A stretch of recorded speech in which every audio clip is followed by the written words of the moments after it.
Участников совместного учения «Дала-Сункары-2024» приветствовал начальник штаба войск регионального командования Юг сухопутных войск Казахстана полковник Нурлан Карибаев.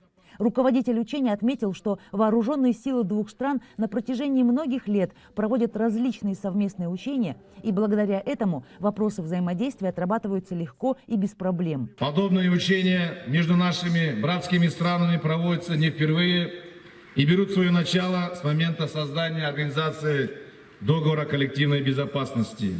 Исполнение гимнов и подъем флагов двух стран ознаменовало начало учения, которое продлится на протяжении 10 дней.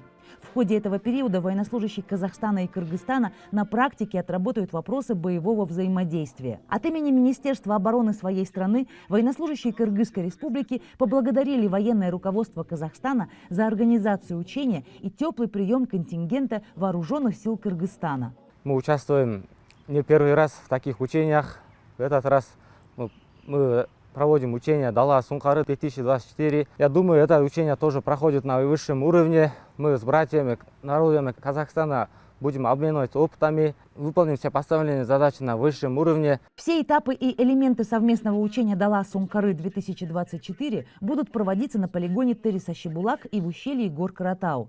Главная цель взаимодействия смешанного контингента – обезвредить условного противника, который, по легенде учения, пытается дестабилизировать ситуацию в регионе. Основные усилия будут направлены на совместные действия по отработке учебно-боевых задач в горной местности, по вскрытию условного противника, где в основном будет уклон сделан на ведение разведывательно-боевых действий. После ряда совместных тренировок по горной, тактической, огневой подготовке, по военной топографии и военно-медицинской подготовке, военнослужащие воинских подразделений двух стран распределятся по группам и приступят к выполнению своих задач в горной местности.